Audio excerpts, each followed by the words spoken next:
역사 속에서 유명한 알렉산더를 여러분들이 너무 잘 아십니다. 이 알렉산더는 세계사의 한 획을 그은 사람이죠. 그리고 전 유럽을 중심해서 아시아까지 소위 말해서 헬레니즘 시대를 만들었고, 그리고 그 알렉산더로 인해서 이 언어가 통일되고 또 문화가 또 하나가 되는 그런 역사가 일어났어요. 그런데 그가 그런 귀한 역사를 이룰 수 있었던 것은 주변에 많은 좋은 사람들이 있었기 때문입니다. 그렇죠? 역사는 혼자서 이루어지는 것은 아닙니다. 결코. 특별히 그에게 유명한 선생님이 있었죠. 아리스토텔레스. 제가 일부에 뵐 때는요, 아리스토텔레스라고 얘기한다는 게 그냥 소크라테스라고 얘기를 해버린 거예요. 그래서 보통 이제 그러면은 제가 예를 들어서 베드로라고 얘기를 한다고 생각을 했는데, 어떨 때는요 제가 바울이라고 얘기할 때도 있고요, 뭐 이렇게 막 그럴 때가 좀 있어요. 근데 그러면은 일부 예배 드린 분들이 오셔가지고 저한테 목사님 그 얘기 잘못한 것 같습니다, 그런 얘기를 해주고 하는데, 여러분들이 안 계신가 그런 얘기를 해줄 사람이 없어요. 그런데 마침 제가 일부 예배 때 내가 잘못 얘기했네, 가만히 보니까 내가 소크라테스라고 했나? 이렇게 자꾸 한 거예요. 근데 아리스토텔레스죠. 어쨌든 그를 가르쳤던 유명한 아리스토텔레스, 또 아버지가 또 유명한 필리포스, 이 아버지 때문에 그 마게도니아 또 그리스 지역이 통일되는 역사가 시작이 됐던 거죠. 도시국가 형태로 있었던 그곳에서.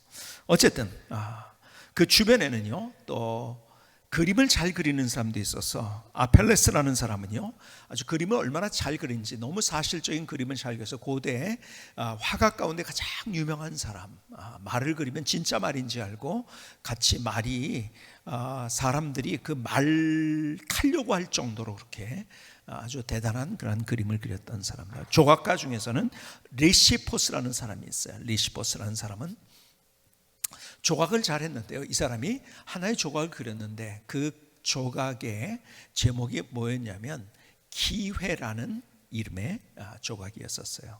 헬라어로 얘기하면 카이로스, 카이로스는 시간인데요, 시간에 크로노스와 카이로스란 말이 있는데, 카이로스라는 것은 특별한 의미가 있는 시간이기 때문에 카이로스라고 하죠. 또 기회라고 또 번역을 하게 됩니다. 맨몸으로 달리고 있는 젊은이의 모습을 조각을 해놨는데, 이 사람이 머리에는 앞에 아주 굉장히 머리털이 많아요. 아주 길게 추렁추렁 달려져 있어요. 근데 뒤에는요 완전히 아무것도 없는 민둥산이에요. 양손 양발에는 날개가 달려 있어요. 그리고 왼손에는 천칭, 이렇게 좀 무게를 재고 또 밀도를 재는 이런, 여러분 아시죠? 양쪽에 나눠서 균형을 맞추는 천칭이 있고요. 이렇게 그 조각을 해놨는데, 그 조각에 대해서 한 유명한 BC 3세경의 마게도니아의 포세이디포스라는 사람이 그 앞에서 이런 글을 썼어요. 이 동상에 대해서 다음과 같이 글을 썼어요. 당신이 누구신가요? 내 이름은 카이로스, 기회.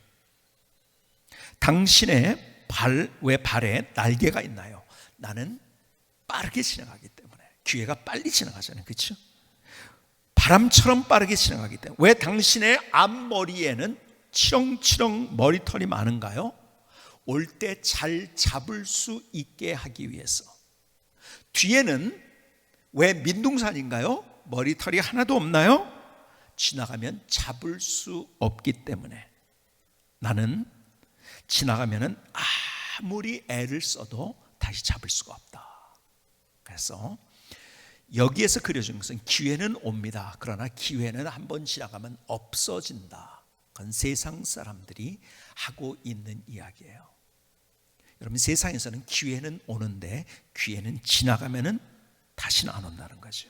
그런데요, 성경은 다른 이야기를 합니다. 너무 기가 막힌 얘기를 해요. 하나님이 어떤 하나님인가를 말씀하면서, 하나님은 우리에게 다시 기회를 주시는 분.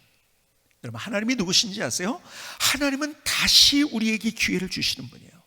여러분, 성경 말씀과 스토리 속에서 이러한 이야기로 가득 차 있어요. 그렇죠? 여러분 보세요. 탕자 이야기 뭐죠? 그에게 얼마나 좋은 기회가 있었습니까? 좋은 아버지가 있었잖아요. 그렇죠? 그건 돈도 있었어요. 근데 그 기회를 다 날려버리고 말았어요. 망했죠. 그렇죠? 그런데요, 하나님께서 그를 그대로 두지 아니하시고 어떻게요?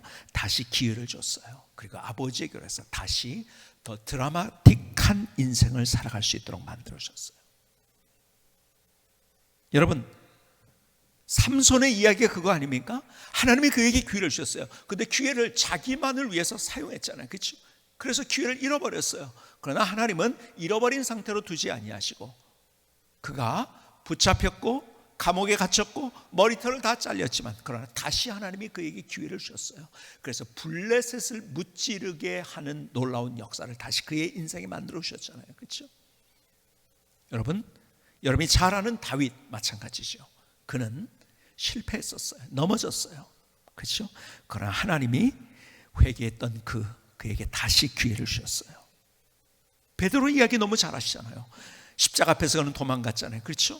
야, 나도 죽겠구나. 그러고서 도망가는 정도가 아니라 예수님 모른다고 했잖아요. 부인했잖아요. 부인한 정도가 아니라 나는 예수님 모른다고 할 정도가 아니라 예수님을 저주하면서 예수님을 부인했어요. 도망갔어요. 거기서 끝났다고 한다면 얼마나 참 가슴 아픈 이야기입니까? 그런데 주님께서는 그에게 다시 찾아오셨어요. 왜요? 왜 찾아오셨어요? 다시 기회를 주시기 위해서. 이놈의 자식, 너 그래? 그래, 너 알았어. 두고 보자. 사람들은 그래요. 세상의 원리는 거야. 너 그래도 끝이야. 다시 기회는 없어요. 여러분, 누가 그런 사람에게 기회를 줍니까? 어떤 사람이? 세상의 원리는 다시 기회가 없어요. 그런데 하나님은 어떤 분인가? 우리를 사랑하셔서 다시 기회를 주시는 거예요. 그리고 베드로는요, 예수님의 수제자로 따랐던 그때보다 다시 기회를 얻었던 그때서부터 시작해서 더 드라마틱한 그의 인생을 살았던 거예요. 그렇죠? 여러분, 성경에는 이러한 이야기로 가득 차 있어요. 그래서 잠언서에 보면은요, 의인은 7번 넘어서 다시 일어난다는 거예요. 기회를 잃어버렸어도 다시 기회를 잡을 수 있다는 건데, 악인은 한 번 넘어지면 어떻게 되냐? 그냥 엎드려지는 거야. 끝이에요. 한 번 기회. 세상의 원리는 한 번 기회가 끝이에요. 내가 누구를 배반했어요. 그렇죠? 그래서 내가 떠나갔는데요, 그 사람이 다시 나한테 기회를 줘요? 절대 안 줍니다. 근데 하나님은 어떤 분인가? 너무 기가 막힌 분이세요. 다시 기회를 주시는 분이에요. 그래서 요나서 3장 1절과 2절 오늘 본문은 이렇게 얘기를 합니다. 여호와의 말씀이 두 번째로 요나에게 임하니라. 이르시되 일어나 저 큰 성읍 니느웨로 가서 내가 내게 명한 바를 그들에게 선포하라 하신지라. 여호와의 말씀이 몇 번째? 두 번째. 다시 기회를 주셨다는 거죠. 이 귀절이 얼마나 우리에게 소망이 되고 희망이 되는지요. 그렇죠? 다시 기회를 주신 주님. 자, 그런데 보세요. 여기서 중요한 게 있어요. 기회가 그런데 누구에게 다시 주어지는지 아십니까? 회개하고 돌이키는 사람에게 주어진다는 거예요. 회개하고 돌이키는 사람. 여러분, 회개한다는 것은요, 내가 그냥 잘못했네 거기서 끝나는 게 아니에요. 돌이키는 것까지가 회개인 거예요. 자, 탕자 이야기로 다시 가볼까요? 그가 어떻게 다시 기회를 잡을 수 있었나요? 그가 여기에서 나 아버지한테 나 아버지 마음 너무 아프게 했어. 나 때문에 얼마나 힘드셨을까? 나 잘못했어. 그러고 있었다면 됩니까? 안 되죠. 거기서 일어나서 돌아갔어요. 그렇죠? 아버지께로. 그래서 두 번째 기회가 그에게 생긴 거예요. 여러분, 그냥 내가 잘못했다고 끝나는 것이 아니라 거기서 돌이켜서 다시 돌아가는 것. 여러분, 성경은 모든 하나님의 사람들이 그래서 새로운 기회를 얻게 된 것은 삼손도 그렇죠. 그렇죠? 베드로도 그래요. 여러분, 다윗도 그래요. 그가 범죄했잖아요. 그때 주님 앞에 하나님, 나를 맑게 다시 씻어 주십시오. 왜냐? 자잘하게 내 속에 정한 마음을 창조하시고 내 안에 정직한 영을 새롭게 하여 주시옵소서. 그는 돌아섭니다. 그래서 하나님께서 다시 기회를 주시는 거예요. 여러분, 하나님은 우리에게 얼마나 좋으신 분인지 아세요? 우리에게 다시 기회를 주십니다. 절대로 주십니다. 그래서 우리에게 희망이 있는 거예요. 하나님 안에서 우리가 희망이 있는 이유가 그거예요. 그런데 누구에게 주냐? 돌아서는 사람에게 주신다는 거죠. 자, 요엘서 2장 12절 한번 볼까요? 12절 13절은 이렇게 말씀합니다. 여호와의 말씀에 너희는 이제라도 금식하고 울며 애통하고 마음을 다하여 내게로 어떻게 해요? 돌아오라. 애통하며 잘못했다고 할 뿐만 아니라 주님께서 돌아오라고 말씀하십니다. 13절 너희는 옷을 찢지 말고 마음을 찢고 너희 하나님 여호와께로 돌아올지어다. 돌아오라고 얘기합니다. 그렇죠? 돌아온 자들에게 다시 새로운 하나님의 기회를 주시는 거예요. 그는 은혜로우시며 자비로우시며 노하기를 더디하시며 인애가 크시사 뜻을 돌이켜 재앙을 내리지 아니하시나니. 여러분, 우리가 문제를 만났어요. 우리 인생에 또 만날까 하는 그런 문제를, 이 코로나 바이러스 때문에 모든 사람이 두려워하고 경제가 멈춰서고 모든 것들이 멈춰서 버렸어요. 가게가 안 되는 거예요. 손님들이 없어요. 직장을 내가 다시 다닐 수 있을까? 병에 걸린 사람도 있고요. 아니, 이것이 전 세계적인 문제가 되어버리고 말았어요. 자, 그런데 보세요. 하나님께서는 우리에게 성경에서 계속 말씀하시는 우리의 상황, 어려운 상황, 때로는 고통, 우리의 문제, 아픔 혹은 상처를 통해서 우리를 하나님은 깨닫게 하신다는 거예요. 아하, 내가 어떻게 잘못 살고 있었구나. 그래서 그것을 돌이키게 만들면 하나님께서 이전에 경험했던 것보다 더 멋진 인생을 살 수 있도록 우리에게 새로운 기회를 주신다는 거죠. 여러분 잘 보세요. 우리는요, 내가 강도짓도 안 했는데, 내가 무슨 뭣도 안 했는데, 그래서 나는 뭐 그렇게 큰 게 잘못한 거 있지 않고, 나 그리고 하나님의 뜻대로 살려고 얼마나 노력했는데, 그래서 별로 잘못하지 않은 것 같다고 생각을 합니다. 그게 문제인 거예요. 사실은 그게 문제인 거예요. 하나님 앞에서 우리는 나도 모르게 얼마나 많은 잘못과 그리고 내 갈 길대로 내 길을 걸어갔는지요.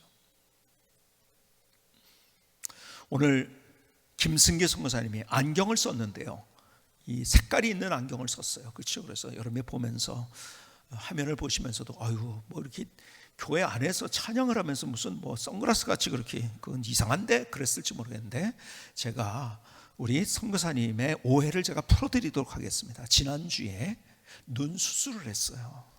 아시겠죠? 그 사람이 왜 그럴까? 이면 속에는 그 사람은 왜 저래? 그러지 마세요. 이면이 있어요 거기에. 그렇죠? 어쨌든 그런데요, 수술을 한 다음에 어저께 그 얘기를 하더라고요. 자기가 눈이 이렇게 안 좋은지 몰랐대요. 그냥 잘 안 보이나만 생각했는데 자기가 이제까지 봤던 것이 잘못 본 거래요. 어떻게 잘못 본 거냐? 아니, 세상에 하얀색이 그렇게 하얀색인지, 하늘의 파란색이 그렇게 파랗구나, 아름답다 생각했지만 이렇게 아름답고 이런 파란색이었구나, 그걸 알게 됐다는 거예요. 사람들이 눈동자를 보면서요, 눈동자가 있네 그랬대요. 그런데 아니, 저렇게 빛나는 눈동자. 그래서 사람의 눈동자를 자세히 보기 시작했대요. 너무 잘 보이는 거예요. 진짜 모든 것들을 다 걷어내니까요. 그렇지? 안 보이게 만들고 모든 것들을 걷어내니까 어떻게 빨갛게 순수하게 보이는 거예요. 그렇죠? 여러분, 다윗이요, 잘못했지만요, 정말로 하나님의 뜻대로 살려고 했던 사람이에요. 그렇죠? 그런데요, 그가 잘못하고 난 다음에 하나님 앞에 회개하는데 그에게 앞서 말씀, 나를 말갛게 씻어달라고 말씀하십니다. 여러분, 내가 뿌옇게 있어가지고요, 그것이 점점점 쌓여가지고 굳어가지고 나도 모르게 그것이 관례가 되어버렸어요. 여러분, 죄가 관례가 되면은요, 그것이 굳어버리면은요, 내가 죄가 죄인 줄도 몰라요. 그러면서 내가 하나님의 뜻을 쫓고 있다고 생각하는 거예요. 여러분, 잘못한 것 같지 않은데 잘못됐나 해서 내가 분명히 하나님의 뜻대로 구하면서 살고 있는데 그럼에도 불구하고 잘못 살아가는 나의 삶, 여러분 생각해 보셨습니까? 자, 예를 들어서 볼까요? 우리 교회, 여러분 교회 부흥을 위해서 기도합니다. 열심히 기도합니다. 여러분, 교회가 부흥되지 않기를 기대하는 사람, 교회 부흥은 하나님의 뜻이에요. 야, 그러니까 우리가 기도하자. 교회 부흥 열심히 기도해요. 근데 보세요, 여러분, 교회 부흥을 왜 해야 됩니까? 왜 하는가에 대한 질문이 있으면 어떻게 하는가가 나옵니다. 그래서 왜란 질문이 굉장히 중요합니다. 저는 우리 사역자들을 계속 얘기하는 것이 그 일 막 하지 말고 왜 하는지, 왜 하는 건가? 또 어떻게 하는 거야? 그러면 어떻게 하느냐가 나오는 거예요. 그렇죠? 왜 교회 부흥을 하나요? 여러분, 교회 부흥을 위해서 우리가 열심히 하나 된 것 같지만 잘못하면 이렇게 될 수 있다는 거 아십니까? 우리 교회가 부흥하니까 내가 상대적으로 다른 교회 다니는 사람보다 우리 교회는 이렇게 부흥해, 우리 교회는 잘났어, 이걸 보여주고 싶은 마음 때문에 그렇게 됐다고 한다면 여러분, 그것은 하나님이 원하시는 것이 아닌 거죠. 내가 하나님의 뜻대로 살고 있다고 생각하고 하나님의 뜻대로 기도하고 있다고 하면서도 그 안에 내 안에 이기적인 마음이 도사리고 있는 거죠. 세상 사람들이 살듯이 바벨탑을 쌓듯이 내가 비교 위에 서고 싶어서 그러고 있지 않은가. 여러분, 담임 목사도 마찬가지고 우리 모두가 다 같이 마찬가지인 거예요. 여러분, 왜 교회가 부흥해야 됩니까? 교회가 부흥하면 당연하죠. 부흥해야죠. 왜 그래요? 더 많은 사람들이 하나님을 알고 교회를 통해서 예수 안 믿는 사람이 예수 믿고 예수 믿는 사람들이 예수 잘 믿도록 하는 것이 교회예요. 그렇죠? 우리 교회가 이래봬도 이 정도야. 여러분, 잘못하면요 교회가 굉장히 부흥했어요. 그런데요 그 교회가 교만 속에 빠져 있을 때가 많아요. 여러분, 우리의 삶을 살아가면서 하나님의 대의를 쫓아가는 것 같은데도 불구하고 내 안에 어떤 마음이 있는가? 내 안에 이기적인 마음으로 그것을 쫓아가고 있지 않은가? 내가 누군가에 더 잘 보이고 내가 이래봬도 이런 사람이고 우리 교회가 이런 교회고 비교 위에 서서 내가 바벨탑을 쌓듯이 그렇게 되고 있지 않은가? 저도 그래서 더 하나님 앞에 더 정직하게 기도하려고 이번에 하나님 앞에 나가요.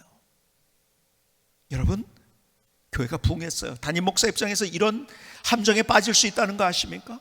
그래도 내가 열심히 해서 밤낮 잠도 못 자고 내가 이런 꼴 당한 거 아무도 몰라. 그런 꼴 당하면서 내가 이렇게 열심히 했어. 밤잠도 못 잤어. 내가 이러면서 애를 써서 여기까지 왔어.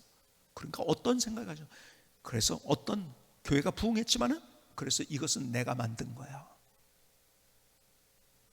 내 의의를 얘기하기 쉽고 그리고 내가 마치 회사를 경영해서 회사를 만들었기 때문에 내가 여기에는 내가 주주이고 대표 주주이고 내가 주권을 행사해야 되고 내 소유라고. 여러분, 제가 여기에서 하나님의 도구로 사용된 거지 내가 이것을 만들어서 내 소유로 만든 교회가 된다고 하면 그것은 잘못된 거지. 교회가 아무리 부흥을 해야 뭐합니까? 안 되는 거죠.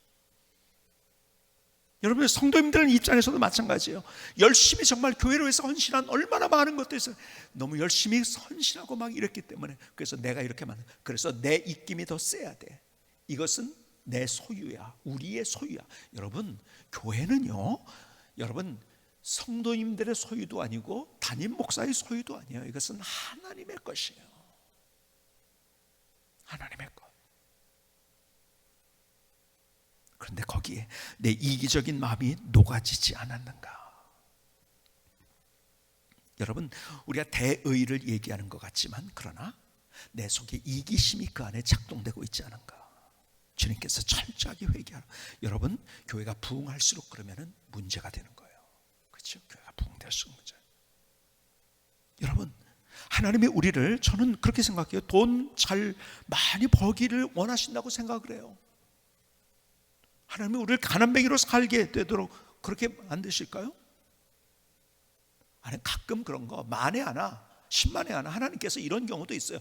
가난하게 사는 은사를 주신 분도 있습니다. 여러분들 다 다르니까요. 그것을 통해서 하나님께서 역사하시는 것도 있어요. 자, 그런데 보세요. 돈이라는 것은요 무엇과 같은지 아세요? 불 혹은 말과 같아요. 무슨 얘기인지 아세요?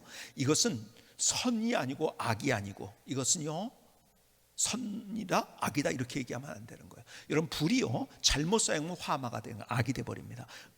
사람을 죽이는 것이 돼요. 그런데요 잘 사용하면 사람을 살리는 게 돼요. 그렇죠? 내가 어떻게 사용하느냐에 따라서 불은 선이 되기도 하고 악이 되기도 해요. 내가 사람들을 불을 통해 가지고 죽여버리면요 그건 악이 되는 거죠. 그렇죠? 사람을 살리면 선이 되는 거죠. 그렇죠? 말도 그래요. 말도 내가 말을 통해서 다른 사람을 살릴 수도 있고 사람을 죽일 수도 해요. 말을 살리면 그것은 좋은 거고, 그러나 죽이면은 뭐야? 악인 거예요. 말 자체가 악이 되는 거예요. 그것은 독이 악입니다. 독이에요. 악이에요. 내가 어떻게 사용하느냐. 이런 물질도 마찬가지예요. 물질도 내가 어떻게 사용하느냐. 잘못 사용하면 그게 뭐야? 악입니다. 잘 사용하면 그것은 선이에요. 그렇죠? 잘 사용하도록 하나님 말씀하시는데, 가만히 보면요, 하나님 앞에 기도해요. 내가 소유를 가지고 기도를 합니다. 하나님 이렇게 잘 되게 해주세요. 기도해야죠. 여러분 분명히 기도해야 됩니다. 그런데 그렇게 된 걸 가지고 내가 내 이기적인 마음으로 사용하려고 한다면 그것은 악이 될 수 있다는 거죠. 여러분, 하나님께서는요, 돈을 가지고 내가 잘 살기 위해서, 나 혼자 잘 살기 위해서 돈을 사용한다면 그건 악이 되는 거예요. 아세요? 하나님의 의도는 그것이 아니에요. 함께 잘 되도록 만드는 것이 하나님의 의도예요. 그렇죠? 내가 이 돈을 가지고 내가 노후가 보장되고 어떻게 되고 이것 때문에 내가 이제 잘 살 수 있다 이렇게 생각하면 나도 모르게 그게 뭐가 되는 거죠?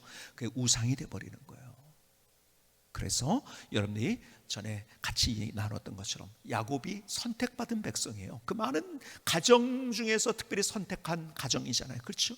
하나님을 믿었고 하나님 앞에 그들은 예배했던 가정이었어요. 그런데요, 어느 날 보니까요, 문제 앞에 섰어요. 다말이라는 딸 때문에 문제 앞에 서게 됐어요. 다 가족들이 전쟁 앞에서 죽게 됐어요. 보니까요, 그때 정직하게 자신들을 바라보게 됐죠. 우상들을 다 제외할 때요, 자기들이 속에 안 보이게 가지고 있었던 우상들이 있었던 거예요. 여러분, 하나님 믿었어요.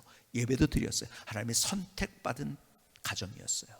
근데 문제 앞에 서서 정직하게 보니까요, 그들이 믿고 있었던, 은근히 안 보이게 믿고 있었던 다른 것들이 있었어요. 주님께서 그걸 다 버리고 베델로 올라가라고 말씀하십니다. 내가 은근히 돈을 믿고 있지 않았는가. 여러분, 지난주에도 어떤 분의 얘기를 제가 들었어요. 막 아파가지고 병원은요 다 다녀봤어요. 모든 병원을 다 다녀봤어요. 그랬더니요, 그러다가 하여간 뭐 아프니까요, 뭐 정신과 병원도 가보고 내과 뭐 다 가봤어요. 종합 진찰도 다 받아봤어요. 근데요, 한의원에 갔는데요, 그분이 그러더래요. 보니까 어릴 때 사랑을 못 받고 자랐네요. 지금 보니까 아픈 이유는 가진 것을 다른 사람에게 나눠줄 줄 모르기 때문에 아픈 거예요. 그러더래요. 제가 보니까 맞더라고요.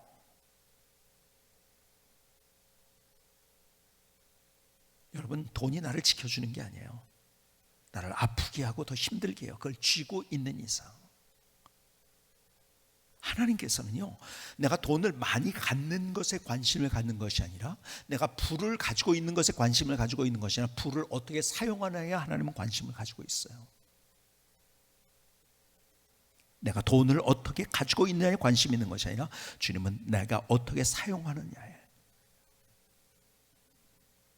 내가 그냥 돈을 벌었어요. 그래서 찔끔찔끔 누구에게 주고 나 하나님의 일도 하고 뭐 이렇게. 그러나 속에서는 그럼에도 불구하고 돈을 믿고 있어요. 하나님의 일을 하고 있는 것 같은데 오늘 주님께서 이런 이야기를 우리에게 해주고 있는 거예요.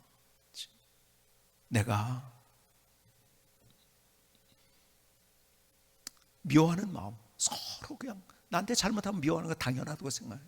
아니요, 하나님은 용서해주고 사랑해주라고 하는데 미워하고 내가 너는 그러면 끝이야, 그러고서 내가 잊지 않은가.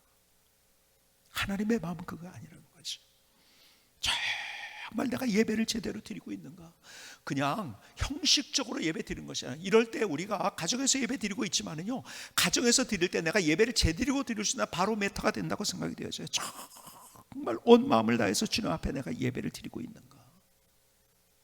주님께서 우리에게 제대로 된 예배를 드리라고 주님께서 말씀하시는 사인이에요 지금. 그래서 지난주에도 말씀드린 것처럼 우리가 예배를 어떻게 될까요? 여기에 우리가 함께 같이 예배 드리지 못하지만 우리의 캐치프레이즈는 뭐예요? 예배는 계속됩니다예요. 예배는 계속됩니다. 우리의 캐치프레이즈. 가정에서 드리지만요. 그래서 여러분에게 말씀드린 것처럼 우리가 준비된 예배를 드리자고 했어요. 그렇죠? 준비해야 돼요. 그러니까는 갑자기 휴대폰 꺼내가지고서 예배 드리려고 하지 마세요. 될 수 있는 대로 여러분이 요즘은 좋은 TV는요 그냥 유튜브에 바로 이게 접속이 되더라고요. 그렇게 하든지 아니면은 여러분들이 최소한 컴퓨터 모니터, 큰 모니터로 해가지고, 왜냐하면 이 여기 뭐죠? 여기다 하면은요 이 휴대폰으로 하면요 전화도 오고 문자도 오고 이러면 예배에 집중이 안 되는 거예요. 우리가 교회 와서 예배 드릴 때요 우리가 집중할 수 있는 다른 건 다 뒤로 하니까 다 뒤로 하도록 준비된 예배, 제가 말씀드린 대로 미리 좀 틀어놓고, 보니까요 제가 얘기를 들으니까요 교회 오실 때 늦게 오는 분이요 온라인으로 예배를 드릴 때 꼭 늦게 이 유튜브에 들어온다고 하더라고요. 오늘 유튜브에 늦게 들어오신 분들 회개하시기 바랍니다. 여러분 이렇게 한번 해보지 않겠어요? 우리가 이렇게 자꾸 도전하는 거예요. 여러분 옷을 입더라도 교회 올 때보다 평소에 더 좋은 내용을, 양말도요 나 새로 빠른 양말이 아니라 그 중에서 더 좋은 양말 한번 신으려는 마음 가지면요 예배에 더 하나님 앞에 내가 마음을 다한 예배가 되는 거예요. 아무렇게나 내가 하면은요 아무렇게나 드리는 예배가 되는 거예요. 그렇죠? 준비된 예배, 가족이 함께하는 예배, 가족이 함께해서 여러분 예배 끝난 다음에도 우리가 같이 예배 드린 거 가지고 서로 나누고 이렇게 예배 드리면서 해서 더 가족과 대화하면서 함께 할 수 있는, 예배가 끝난 다음에서 대화하고 같이 하나님이 가족과 함께 드릴 수 있는 예배, 우리에게 주신 기회라고 생각이 되어집니다. 기도도요 여러분 잘 보세요. 이럴 때가 하나님이 우리에게 기도하라는 사인을 주신대요. 그렇죠? 근데 더 기도 못해요. 왜 그럴까요? 교회 못 오니까요. 그래서 여러분들이 시스템을 만들어야 되는 거예요. 제가 말씀드린 대로 이 알람도 맞춰놓고, 그리고 여러분들 여기에 릴레이 기도에 꼭 참석하시기 바랍니다. 꼭 참석. 교회 전화하셔서 내가 언제 기도하겠다, 1시간, 일주일에 1시간만이라도 꼭 여러분들이, 우리가 표가 있어요. 지금 여러분 안 보이지만 교회 표가 있습니다. 누가 언제 기도하는지 그걸 다 우리가 해서 교회가 릴레이 기도회로 계속 돌아가고 있어요. 기도의 불이 다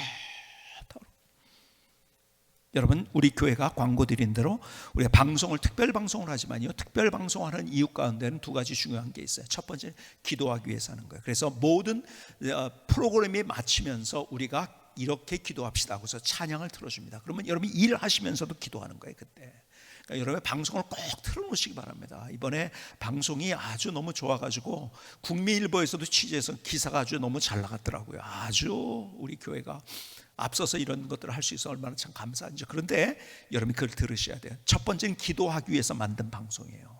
왜? 기도 안 되거든요. 우리가 이렇게 기도합시다 그러면 그때 같이 기도하는 거잖아요. 그렇죠? 일을 하면서도, 설거지를 하면서도 기도하게 되는 거예요. 그러니까는 화면을 못 보도록 틀어놓으세요 여러분들이.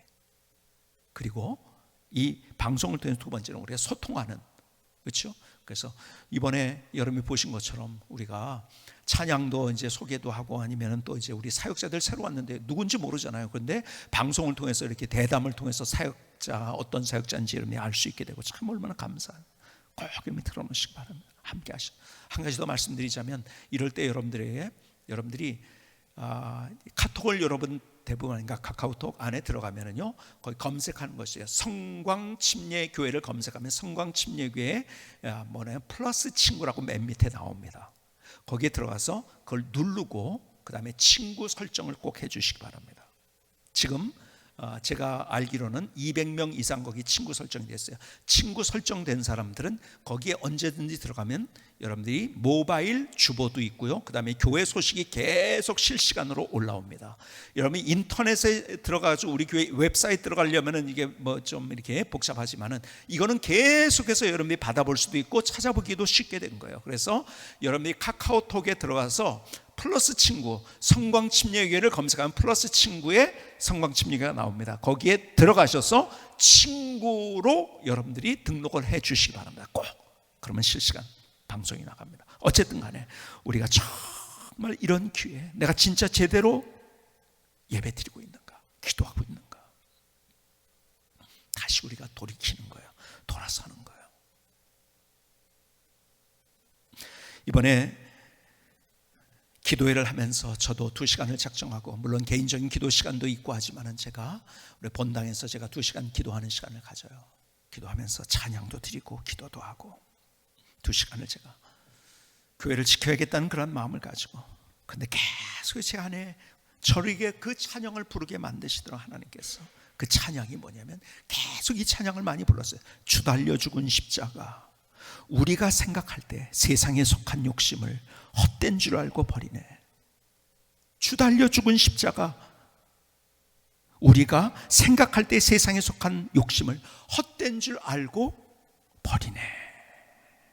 저는 이렇게 바꿨어요. 주 달려 죽은 십자가, 우리가 생각할 때가 내 마음에 생각할 때, 내가 정말 간절한 마음, 내 마음에 생각할 때 세상에 속한 욕심을 헛된 줄 알고 버리네.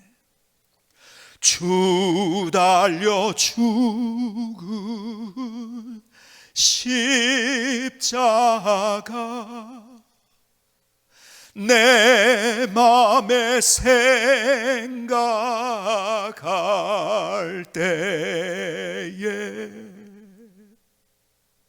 세상에 속한 욕심은 헛된 줄 알고 버리네.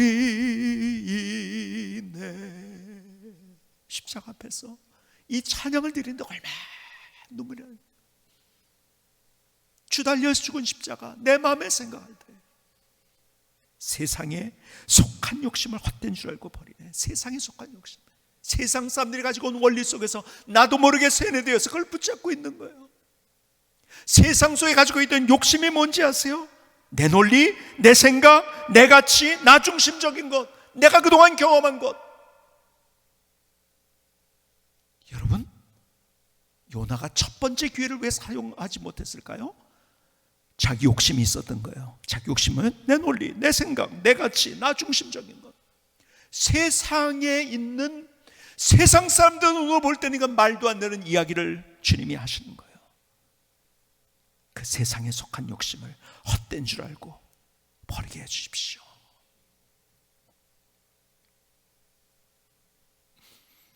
이 찬양을 들으면서 얼마나 많이 울었는지 몰라요. 가만히 보면은요, 내가 아닌 것 같음에도 불구하고 내 안에 겹겹이 쌓여서 딱딱해진, 그래서 잘못인지도 몰라요. 그냥 관리예요. 그것을 주님께서, 다윗이 그렇게 고백하자면, 주님 맑게 씻어주세요. 오늘 우리의 기도가 그거야 돼야 돼요. 맑게 씻어주세요. 맑게. 다른 세상이 펼쳐지는 거예요. 그리고 거기서 돌아서게 해주세요.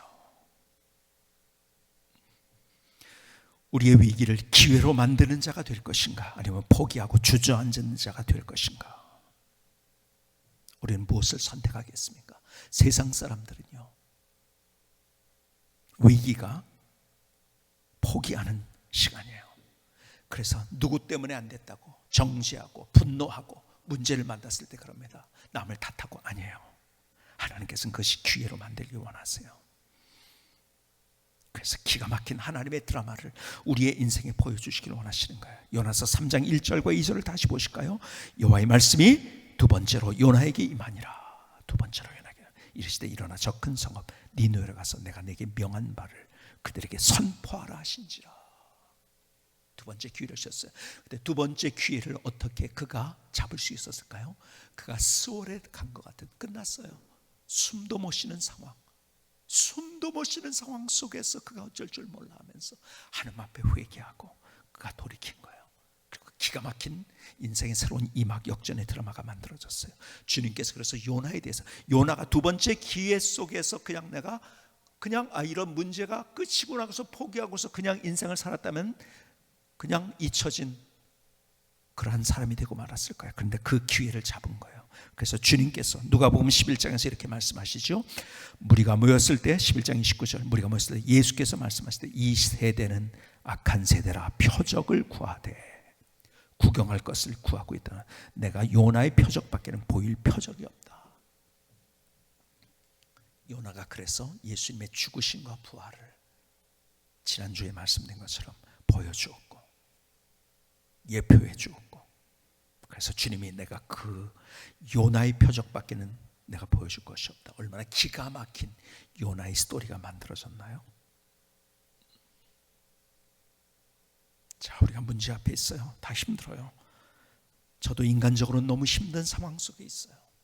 그러나 세상은 그래서 탓을 합니다. 왜요? 포기 아닌가요? 누가 잘못해서 이 지경이 됐다고, 어째서 아니에요. 우리가 여기서 주님이 주시는 주님의 메시지가 뭔지, 주님의 마음이 뭔지, 주님의 심장이 뭔지를 우리가 깨달을 수 있어요. 너에게서 말갛게 너의 잘못된 것을 씻어내고 돌이킬 수 있다고 한다면 더 멋진 인생의 이막이 열려지는 거예요.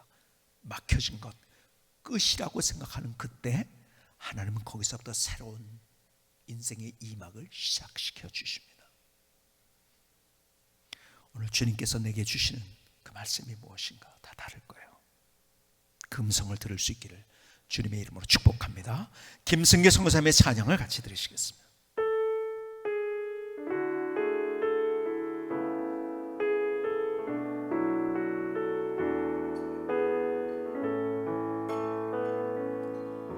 은혜의 하나님, 내가 갈망하며 주의 사랑 십자가 아래 거합니다.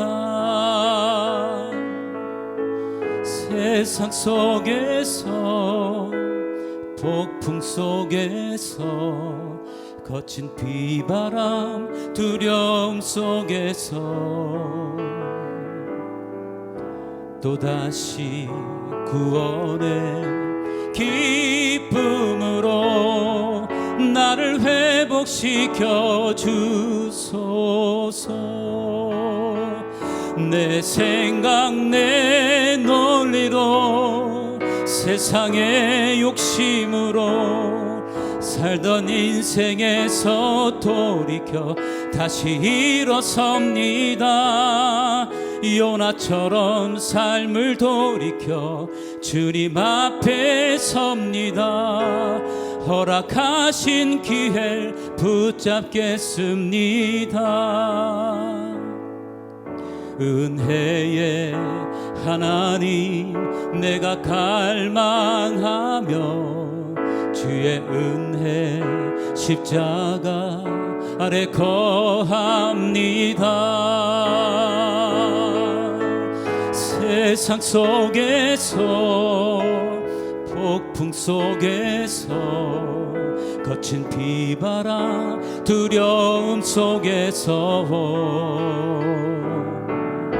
또다시 구원의 기쁨으로 나를 회복시켜 주소서. 내 생각 내 논리로, 세상의 욕심으로 살던 인생에서 돌이켜 다시 일어섭니다. 요나처럼 삶을 돌이켜 주님 앞에 섭니다. 허락하신 기회를 붙잡겠습니다. 주님 나를 받아주소서.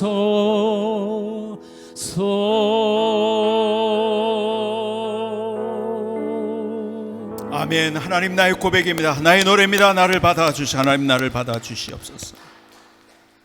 여러분, 내가 생각하는 하나님이 아니라 하나님이 우리를 어떻게 생각하시는가, 그 이야기를 예레미야에서 한번 들어보지 않겠습니까? 예레미야 29장 11절의 말씀을 여러분의 가슴에 한번 담아봤으면 좋겠어요. 오늘 주님이 내게 무엇을 말씀하세요? 내가 아는 주님이 아니라 주님이 말씀하시는 주님. 주님이 이렇게 말씀하세요. 여호와의 말씀이니라. 너희를 향한 나의 생각을 내가 아나니. 무슨 말인지 아세요? 너 내 마음 진짜 알아? 나는 내 마음 알아. 내 마음이 뭔지 알아. 이야기하고 있는 거지. 여호와의 말씀이라. 너희를 향한 내 생각을 내가 아나니 평안이요 재앙이 아니니라. 너에게 미래와 희망을 주는 것이니라. 이게 주님의 마음이에요. 문제가 문제로 끝나는 것이 주님의 의도가 아니라는 거예요. 뭔지 알아? 문제 당했을 때 정직하게 말갛게 내 마음을 씻어내고, 그리고 네가 돌이킬 수 있다고 한다면 오늘 문제는 너에게 희망인 거예요.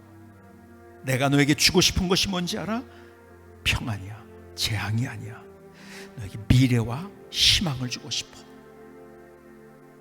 여러분, 하나님의 말씀은 던져졌지만 그것을 붙잡은 사람은 다른 드라마를 살 수 있었고, 그렇지 않은 사람은 좌절하고 낭망하고 넘어지고 분노하고 누구 때문에 이랬다고 하면서 불행한 인생을 사는 거예요. 다시 오늘 예레미야 29장 11절의 말씀을 우리의 가슴에 담아 보십시다. 여호와의 말씀이니라. 너희를 향한 나의 생각을 내가 아나니 평안이요 재앙이 아니니라. 너희에게 미래와 희망을 주는 것이니라. 기도하시겠습니다.